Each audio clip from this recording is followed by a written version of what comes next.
Nós vamos ler os versos 1 a 3, depois os versos 9 a 14. Levítico 23, versos 1 a 3, em seguida versos 9 a 14. Diz assim, Levítico 23, versículo 1. Disse o Senhor a Moisés: Fala aos filhos de Israel e dize-lhes: As festas fixas do Senhor que proclamarei serão santas convocações, são estas as minhas festas. 6 dias trabalhareis, mas o 7º será o sábado do descanso solene, santa convocação. Nenhuma obra fareis, é sábado do Senhor em todas as vossas moradas. Verso 9.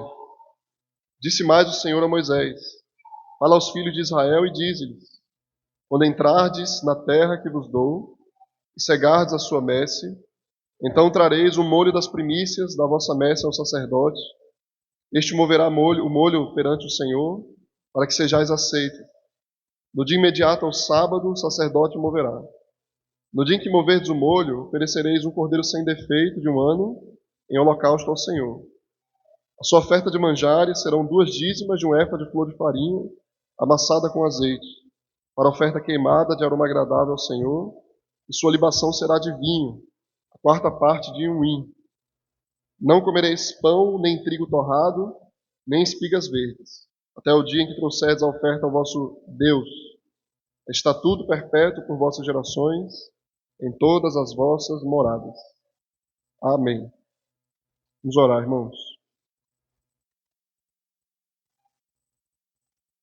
Deus maravilhoso, pedimos, Senhor, a Tua graça sobre nossa vida nessa manhã. Que o Senhor fale ao nosso coração, Deus, através da Tua palavra. Nos capacite a entendê-la, Senhor, a fim de que possamos vivê-la. Em nome do Teu Filho amado, Jesus. Amém. Irmãos, se você olhar a sua vida, olhar em volta, sua agenda, suas atividades, seus compromissos, tudo que você tem para fazer, tudo que você deseja fazer, pode responder sinceramente, qual é a sua prioridade? O que ocupa o primeiro lugar da sua lista, o topo da sua lista? Quem é a sua prioridade? O que é a sua prioridade? Tá? Seja honesto consigo mesmo. Tá? Olhe para a sua vida, suas atividades, sua agenda, seus compromissos. Você mais velho, você criança, você adolescente, olhe para a sua vida. Qual é a sua prioridade? O que toma conta do seu coração? O que define a sua vida em primeiro lugar? Essa coisa está lá no topo da sua lista, é o que vai determinar a sua vida. Você vai viver em função disso. Todas as outras atividades que vêm depois, todos os seus compromissos, que vai fazer você dizer assim, não, hoje eu vou fazer isso, mas hoje eu não vou fazer aquilo.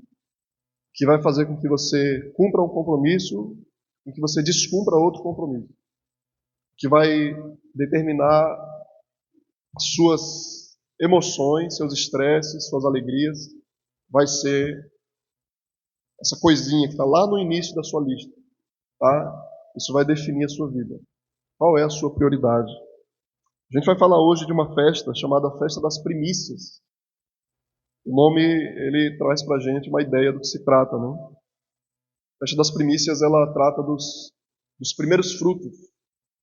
Trata daquilo que a gente considera o melhor e o primeiro. Essa é a ideia de primícias. E é muito interessante a gente sempre lembrar da sequência das festas. Vocês vão lembrar que a primeira festa, o primeiro evento, é a Páscoa, que era para ocorrer normalmente na sexta-feira, e no sábado vem a festa dos pães asmos. A Páscoa era a morte do cordeiro, vocês lembram que o sangue era passado nos umbrais das portas das casas, e a família comia o cordeiro dentro da casa. E no dia seguinte, no sábado, era a festa dos pães asmos, em que eles tinham que comer o pão sem fermento e tirar todo o fermento da casa. Simbolizava o pecado e tudo aquilo que estava ligado ao Egito. Tinha que ser tirado para longe da casa, da comunidade. E aí, finalmente, no domingo, primeiro dia da semana, se comemorava a festa das primícias. Tá? É interessante que Deus, Ele ordenou a festa das primícias junto das outras festas, uma sequência, né? Sexta, sábado, domingo. É assim que se comemorava. É uma coisa até, talvez seja novo para você entender isso, mas vocês lembram que a festa dos pães asmos começava no sábado, provavelmente ela estava vinculada à Páscoa da sexta-feira, e a festa das primícias, que era um outro evento, estava dentro da festa dos pães asmos, porque a festa dos pães asmos durava de um sábado a outro, e a festa das primícias começava no domingo. Então essas festas elas estavam misturadas ali, elas estavam juntas de uma forma muito orgânica, né? Eles comemoravam uma em cima da outra. Então, a festa das primícias, ela é interessante porque ela trata da primeira colheita da cevada, é a primícia da cevada. Só que eles estavam no deserto, eles não faziam colheita. Então, na verdade, ela só pôde ser comemorada de fato quando eles entraram em Canaã. Tá? Ela foi ordenada no deserto, mas eles só comemoravam essa festa de fato quando eles fizeram a primeira colheita, ao entrar em Canaã, conquistar a terra, finalmente se assentar ali na terra e poder colher do seu próprio fruto. Então, a festa das primícias, irmãos, era a celebração da primeira melhor parte da colheita. A palavra primícias ela é usada como princípio para se referir a muitas outras coisas, mas ela está ligada primeiro à festa das primícias. Primícia significa, por exemplo, o primeiro fruto do dízimo. O dízimo representa primícias. Primícia significa os primogênitos que eram oferecidos ao Senhor. O primeiro filho ou o primeiro animal que era sacrificado, o primogênito dos animais. As primícias se referem também à nação de Israel, como o povo de Deus. As primícias se referem ao remanescente de Israel, como o povo dentro do povo, ou seja, os verdadeiros eleitos de Deus dentro de Israel. As primícias se referem no Novo Testamento à igreja, aos eleitos de Deus. Então, primícias é um princípio, se refere ao melhor e os primeiros frutos. Tá? Mas a festa aqui, irmãos, ela é uma referência à colheita da cevada especificamente, certo? Eu vou explicar rapidamente para vocês.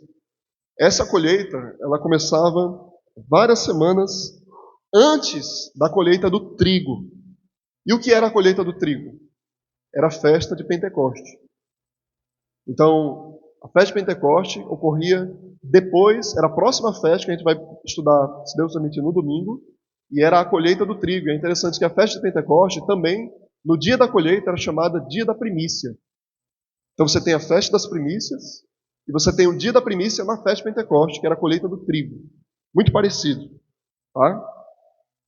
Eu vou fazer aqui uma descrição dessa festa, citando um estudioso. Ele diz assim: quando os campos, ainda um mar de verde profundo, começavam a mostrar as primeiras ondas douradas da cevada, né?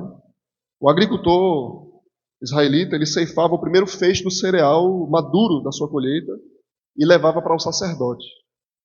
O sacerdote, então, movia esse primeiro fruto da colheita diante do Senhor no dia depois do sábado, no domingo, né? Um dia de gratidão e louvor pela dádiva do Senhor. O primeiro fruto ia lá simbolicamente representando a entrega ao Senhor e gratidão ao Senhor. Essa oferta movida, chamada oferta movida, era acompanhada de um outro holocausto. Eles ofereciam junto dessa oferta, da primícia, um holocausto, um cordeiro de 1 ano sem defeitos e uma oferta de manjares. Era 4,5 litros de flor de farinha misturado com azeite e uma oferta de libação de 1 litro de vinho. Então, essa oferta de primícia ia junto com outras ofertas, holocausto, cereal e libação. Em termos simples, ele diz, Israel festejava em louvor à graça maravilhosa de Deus. O povo, os levitas e até mesmo os estrangeiros no seu meio se alegravam por todo o bem, o texto diz, todo o bem que Deus havia concedido ao povo. Eles comiam até se fartar e celebravam com o coração repleto de alegria e gratidão. Isso era a festa das primícias. Tá? Essa ideia das primícias, irmãos, envolvia essa festa, era um princípio que toma conta de toda a lei de Deus, de toda a Bíblia, como eu falei para vocês. Essa ideia dos primeiros frutos, né? era a ideia de que o melhor era entregue a Deus. Isso é um princípio. Para Israel, a ideia de primícia significava colocar Deus em primeiro lugar. Essa é a ideia que fundamentava a oferta das primícias, a festa das primícias. Tudo na vida deles era, em primeiro lugar, para o Senhor. Eles não podiam dar tudo, senão eles iam ficar sem comer. Então eles davam uma representação daquilo que vinha depois.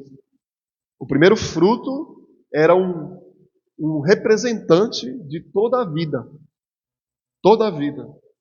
Tá? Vou explicar para vocês na prática, quando a gente diz assim, do dízimo, né? 10% do Senhor, 90% meu. Não é assim, a ideia não é essa. Os 10% representam a vida inteira. Eu não posso dar tudo, senão eu não vou sobreviver. Então eu dou uma representação de tudo aquilo que eu possuo. A ideia é que toda a minha vida pertence a Deus. Essa é a ideia das primícias. Tá? Tudo pertence ao Senhor. Então eu não consagro simplesmente uma parte ao Senhor. Toda a minha vida deve ser consagrada a Ele. Tudo deve ser usado para a glória de Deus. Essa é a ideia das primícias. As primícias também, irmãos, tinham uma ideia de novidade. Aquele primeiro fruto da colheita, aquela coisa que nascia e representava tudo que vem depois, quer dizer, novas coisas virão. Boas notícias, né? Boas novas significa as coisas vão mudar. Não havia nada e agora começou a mudar. Nosso futuro vai mudar. Então representava a esperança, novidade, as coisas vão ser diferentes. Essas primícias dos frutos, ela significava também generosidade. Deus é muito bom para a gente. Deus é muito bom para nós. Como eu falei para vocês, você imagina que, apesar da descrição de Canaã, né, ser uma terra que emana leite e mel, ainda assim era uma terra que eles não tinham um rio próprio deles, né, eles não era uma terra banhada, mas quem é que providenciava tudo aquilo que eles tinham? Era Deus que mandava chuva. Então, em Canaã, o princípio que nasceu no deserto continuou. Como é que eles comiam no deserto? Deus mandava maná do céu, codornizes. Como é que eles comiam em Canaã? Deus providenciava tudo para eles. Era a generosidade do Senhor. Quando eles entraram em Canaã, numa terra que manda leite e mel, Deus não permitiu que eles dependessem do seu próprio braço. Eles continuaram entendendo que tudo vinha do Senhor. Tudo vinha dele. Tudo que a gente possui vem do Senhor. Você tem isso no seu coração, essa convicção de que tudo que você tem vem dele. Essa é a festa das primícias.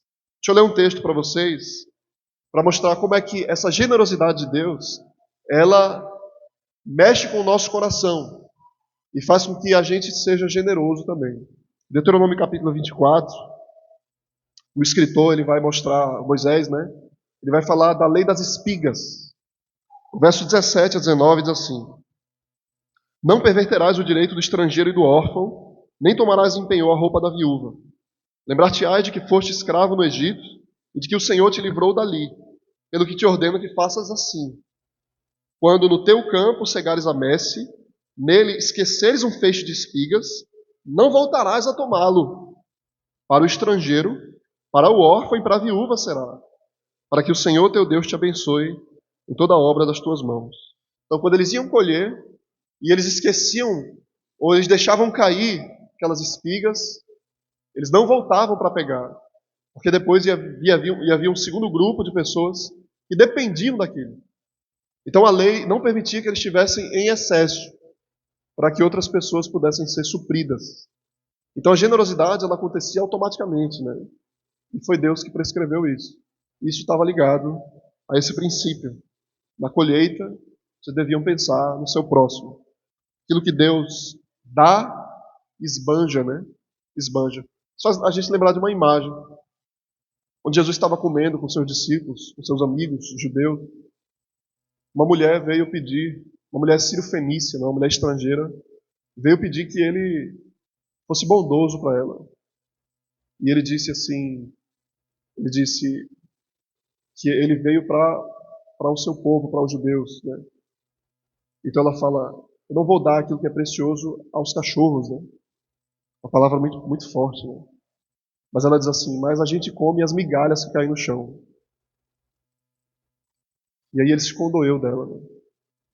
Isso é interessante, irmão.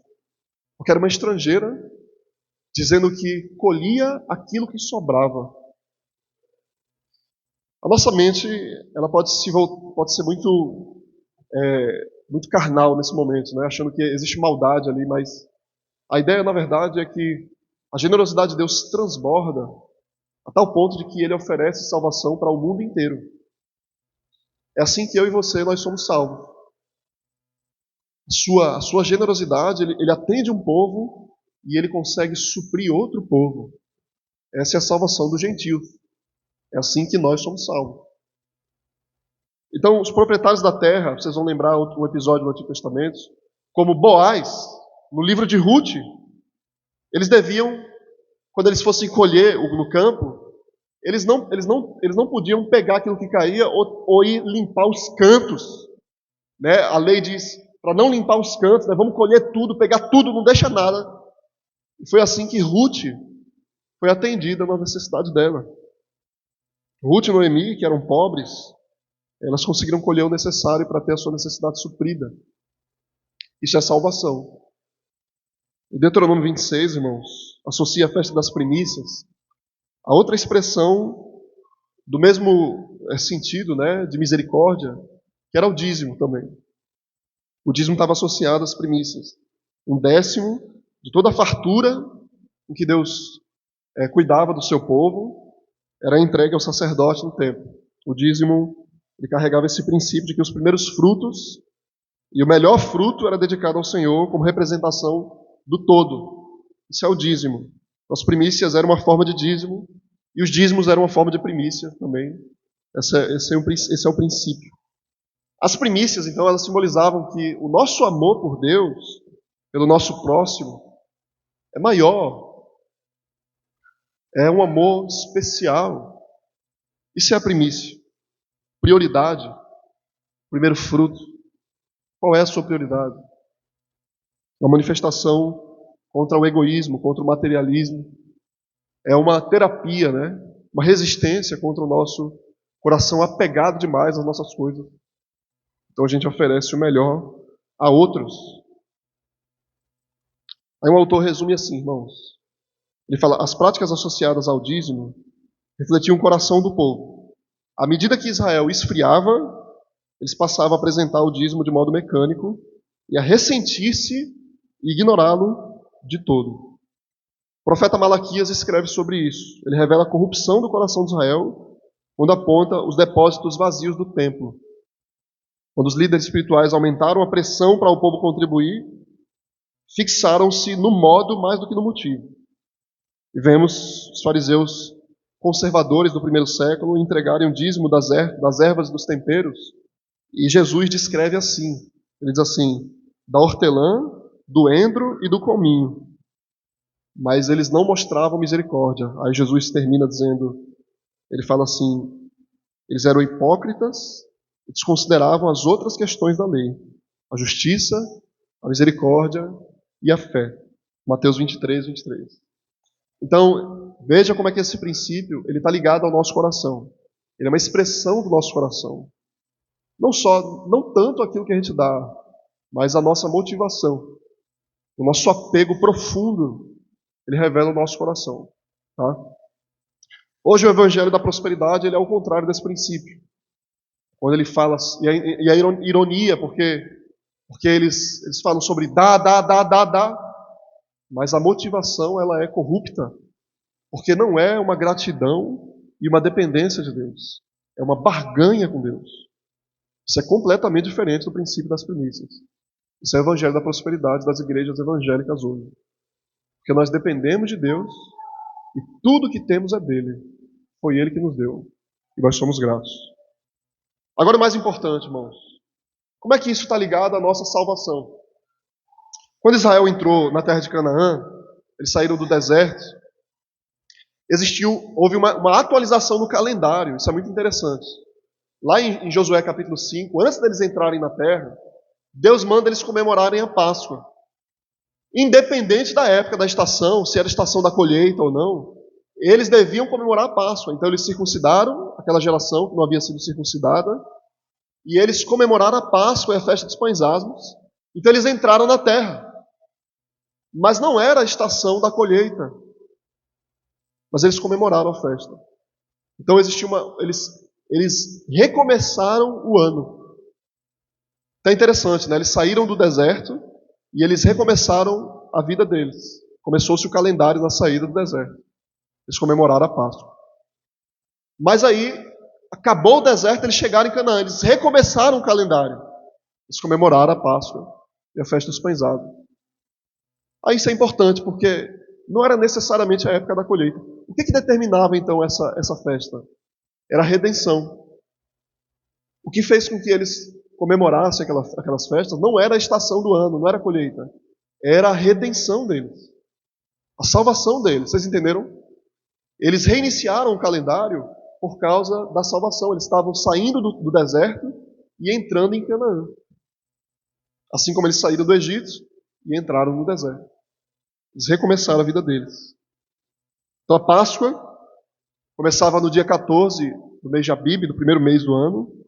Aí vinha a festa dos pães asmos, no dia 15, e no dia 16, no domingo, a festa das primícias. Na Páscoa, Cristo morreu por nós. Cordeiro pascal foi oferecido. Na festa dos pães asmos, no sábado, Cristo foi sepultado. Fermento foi tirado e afastado. Foi queimado, foi colocado no túmulo. E no domingo, Cristo ressuscitou. E ele é chamado as primícias dos que dormem. Ele é os primeiros frutos, primogênito de entre os mortos. Esse foi o dia da ressurreição. Impressionante como é que os eventos da morte de Jesus, da sua ressurreição, caíram exatamente na época dessas festas. Isso é impressionante. Deus, ele movimentou o mundo, ele guiou a agenda, o calendário do povo de Israel e dos romanos para cair exatamente nesse evento da época de Jesus, da morte de Jesus. Ele estruturou a redenção não apenas para que Jesus permanecesse na sepultura até o terceiro dia, mas especialmente que ele saísse da sepultura no primeiro dia da semana. Festa das primícias. Então a festa ela ajuda a gente a entender o significado da ressurreição. O que é a ressurreição de Cristo? O que significa a ressurreição de Cristo? Não foi apenas o milagre da vida depois da morte, mas também o início de um novo mundo, o princípio de uma nova era, de uma nova plantação, de uma nova criação. Isso é a ressurreição. Então o que acontece exatamente, irmãos, na ressurreição de Jesus de tão importante? Por que Paulo diz que se Cristo não ressuscitou é vã a vossa fé? Por que a ressurreição fundamenta a nossa fé? Por que ela é tão importante? E a festa das primícias ajuda a gente a entender que a ressurreição de Cristo foi as primícias, ou os primeiros frutos de uma ressurreição futura. Toda a ressurreição que vem depois, ela está fundamentada na ressurreição de Cristo. 1 Coríntios capítulo 15, versos 20 e 23. O apóstolo Paulo diz assim: de fato, Cristo ressuscitou dentre os mortos, sendo ele as primícias dos que dormem. Aí o verso 23 diz assim, irmãos: cada um, porém, por sua própria ordem. Cristo, as primícias, depois os que são de Cristo, na sua vinda. Então a ordem é essa: eu ressuscito depois das primícias. Cristo é as primícias dos que dormem. Essa é a nossa esperança. Qual a esperança de que eu vou viver para sempre?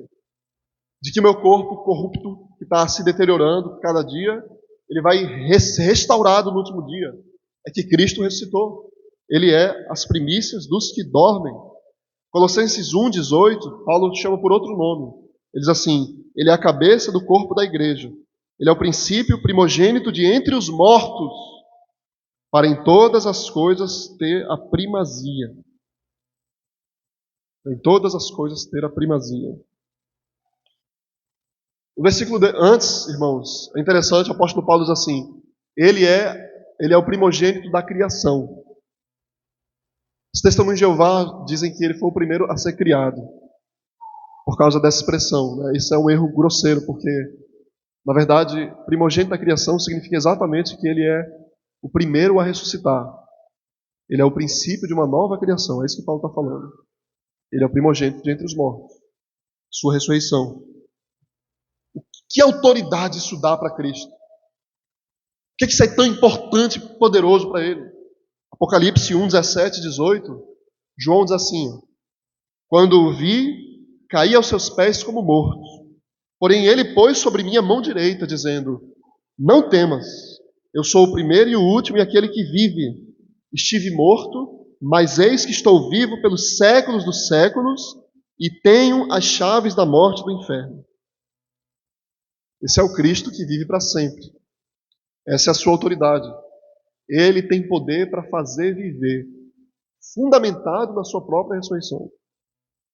Então a morte, que era o resultado judicial do pecado, o salário do pecado, em Cristo, o pecado é vencido, porque a morte é revertida.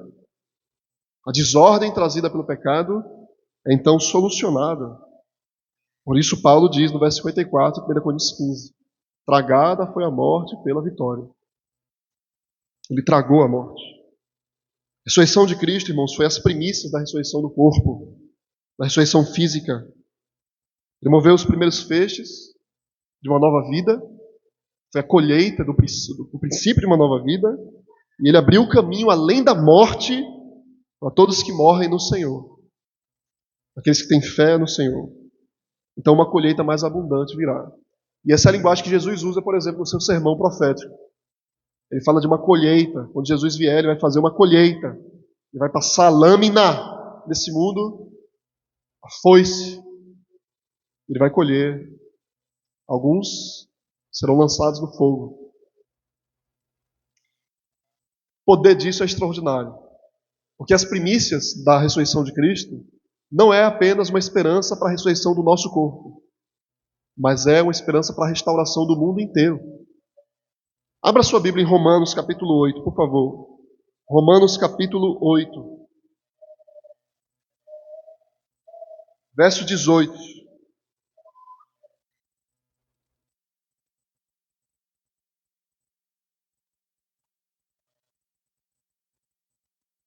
Verso 18 a 21. Diz assim. Romanos 8, verso 18 a 21. Porque para mim tenho por certo que os sofrimentos do tempo presente não podem ser comparados com a glória a ser revelada em nós. A ardente expectativa da criação aguarda a revelação dos filhos de Deus. Está falando da nossa ressurreição. A criação aguarda a nossa ressurreição. Pois a criação está sujeita à vaidade, não voluntariamente, mas por causa daquele que a sujeitou, na esperança de que a própria criação será redimida do cativeiro da corrupção para a liberdade da glória dos filhos de Deus. Deixa aberto aí, por favor. Ele fala que a criação, ela espera com grande expectativa a ressurreição da igreja, para que ela também seja restaurada. É isso que Paulo está explicando. Então, a mudança do mundo está ligado à nossa restauração. Quando é que esse mundo vai começar? Aí aqui, irmãos, é impressionante, é muito importante que a gente não compreende exatamente quando é que esse novo mundo começa. Porque a gente desconhece o significado da ressurreição de Cristo. Esse novo mundo, ele já começou. A restauração do corpo de Cristo, quando ele sai do túmulo com um novo corpo, é o princípio de um novo mundo. O mundo já começou a ser restaurado. O corpo de Cristo ressuscitado dos mortos significa já o início dessa nova criação. O mundo já começou a ser mudado. O verso 22 a 23, se você observar, a gente espera que esse novo mundo comece num tempo futuro, mas ele já começou agora. E veja como é que isso tem efeito sobre a nossa vida. Verso 22 assim: porque sabemos que toda a criação a um só tempo geme e suporta angústias até agora. E não somente ela, mas também nós, que temos as primícias do Espírito. Igualmente gememos em nosso íntimo, aguardando a adoção de filhos, a redenção do nosso corpo. Ele diz que nós temos as primícias do Espírito. Nós gememos porque o nosso corpo ainda é morto, é mortal. Ele ainda é afligido pela mortalidade. Mas nós temos as primícias do Espírito. Se você está unido a Cristo pela fé, já existiu uma nova criação em você. Você já começou a ser refeito. A partir da sua alma, o seu coração já ressuscitou. O profeta Jeremias disse que você foi tirado daquele coração corrupto, velho, e foi introduzido em você um novo coração. Um novo coração que pertence à nova criação. Em parte, você já não é mais desse mundo. Deus já começou a refazer você. O dia raiou. Preste atenção nisso, irmãos. Isso que a gente prova quando a gente se converte, quando você passa a crer em Jesus Cristo, se chama vida eterna. Nova criação. Novos céus e nova terra. É o início de um novo mundo. Isso é a conversão. Então, você sabe o que aconteceu com você quando você se converteu? Se você se converteu de verdade, a sua alma ressuscitou dos mortos. A sua alma, ela foi ressuscitada. O seu corpo ainda não. O corpo só no último dia. Mas a alma já vive. E vive para sempre, eternamente. Quando eu coloco a minha fé em Cristo, a minha alma se liga à ressurreição de Cristo e ela é restaurada. Ela é refeita. Você desfruta já de uma alegria, de uma paz, de outro lugar, de uma nova criação. Ou seja, aquilo que geralmente a gente entende que vai acontecer no futuro, já começou a acontecer no presente. É uma nova criação inaugurada. Já começou o fim. Já começou a nova criação. Então, quando a gente coloca a nossa fé em Cristo, nós provamos no mundo vindouro. Isso é a alegria da salvação. Isso é a paz que o mundo não pode dar e que o crente sente. A alegria do mundo vindouro. É por isso que o apóstolo Paulo ele se refere a gente desse jeito. 2 Coríntios 5,17, vocês lembram desse verso? Ele diz: assim, se alguém está em Cristo, é nova criação. As coisas antigas passaram, eis que se fizeram novas. Paulo disse que quando a gente se converte, nós somos chamados por ele de nova criação, nova criatura. A melhor tradução seria nova criação. Da onde Paulo tirou isso? Ele não tirou da cabeça dele. Isso é uma alusão a Isaías. O profeta Isaías, lá em Isaías 65, verso 17, diz assim: escute e faça você a conexão. Pois eis que eu crio novos céus e nova terra. Não haverá lembrança das coisas passadas. Jamais haverá memória delas. Aí o verso 43, verso 18 e 19 de Isaías, o profeta diz assim: não vos lembreis das coisas passadas, nem considerareis as antigas. Eis que faço coisa nova, está saindo a luz. Porventura não percebeis? Eis que porei um caminho no deserto, rios no ermo. Eis que faço coisa nova. As coisas antigas passaram. Paulo pega esse texto, esses dois textos, e ele aplica a nossa conversão. Aquele que está em Cristo é nova criação. As coisas velhas passaram. Eis que se fizeram novas coisas. Isso é a nossa conversão. Você acredita nisso?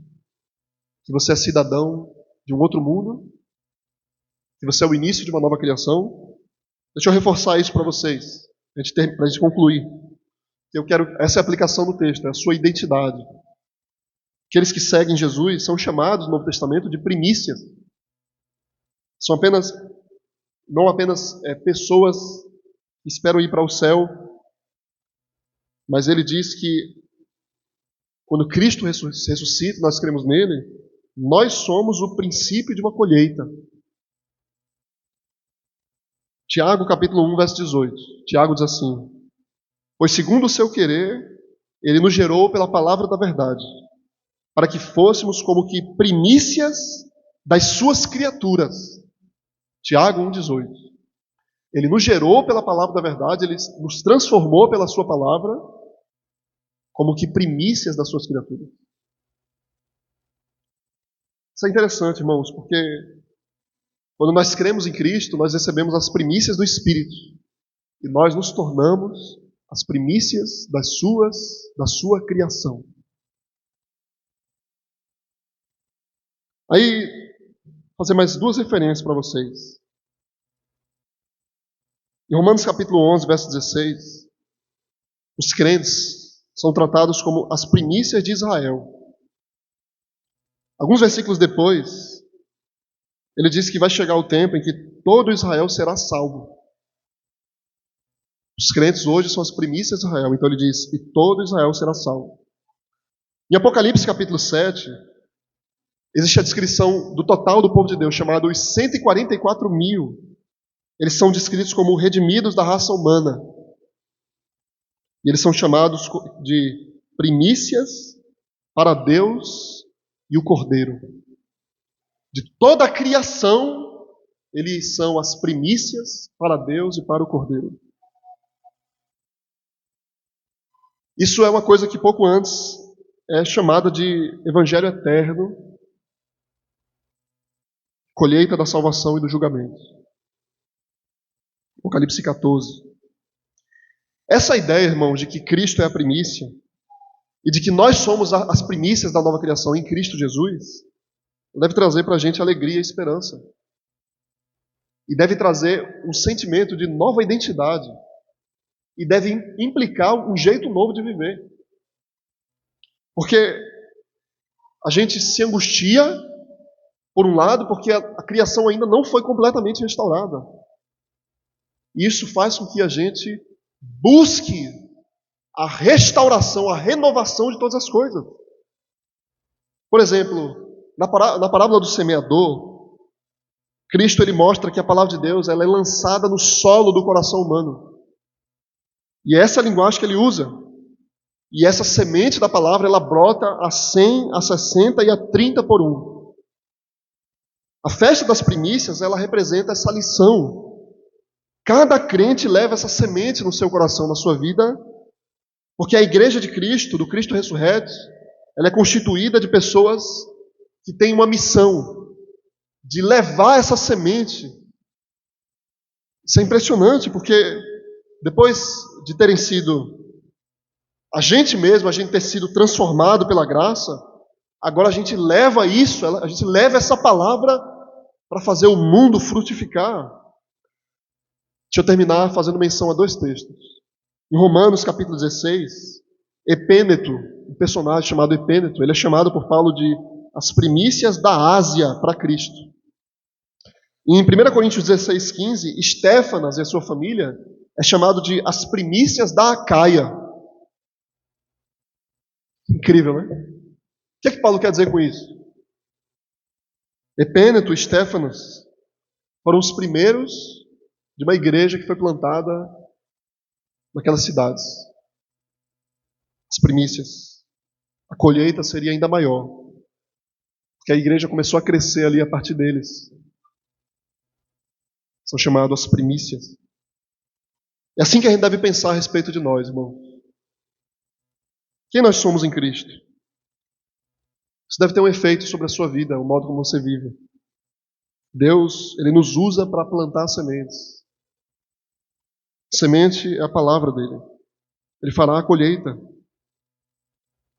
Nós devemos levar a sua palavra, viver a sua palavra, com a expectativa de que isso se espalhe, de que isso brote, isso germine, e frutifique e se expanda. O reino de Deus é assim, como a semente de uma mostarda, a menor das sementes, que cresce e se torna o maior dos arbustos. Outra coisa que deve ficar claro é o que fazemos aqui no domingo. O que nós fazemos aqui no domingo? Nós comemoramos a festa das primícias, o dia da ressurreição. Não como os judeus comemoravam. No domingo a gente celebra a Páscoa e nós celebramos a festa dos pães asmos e nós celebramos a ressurreição de Cristo Jesus. Porque o seu corpo, ele foi morto e o pecado que foi colocado sobre ele foi lançado fora e ele ressuscitou dos mortos, seu corpo foi restaurado. E nós celebramos a morte de Cristo e a sua vitória sobre a morte, sua ressurreição. Ele tem o poder das chaves da morte e do inferno. Ele tem autoridade para nos fazer viver. Por isso nós louvamos ao Senhor. Porque Ele é a nossa vida. Porque Ele é as primícias dos que dormem. Amém, irmãos? Deus nos ajude a compreender isso na nossa própria vida e a viver de acordo com essa verdade. Tá? Vamos colocar de pé, vamos louvar o Senhor, orando, em seguida cantando ao Senhor. Deus maravilhoso, obrigado, Pai, por essa manhã. Pedimos a Tua misericórdia sobre nós durante o restante desse dia. Que nos encha, Pai, com essa verdade de que em Cristo Jesus nós somos nova criação. As coisas antigas passaram, eis que tudo se fez novo. Que o Senhor nos use, Pai, use a nossa vida para plantar essas verdades, essa palavra. Creio que a Tua palavra não volta vazia. É como chuva que cai, que faz brotar. Ó Deus, o Senhor abençoe o restante dessa manhã, a comunhão dos santos. Em nome de Jesus. Amém.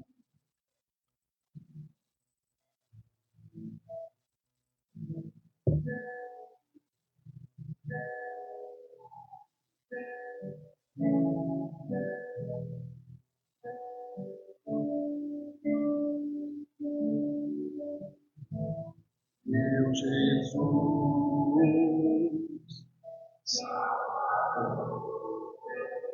outro igual não há. Todos os dias quero louvar as maravilhas do teu amor.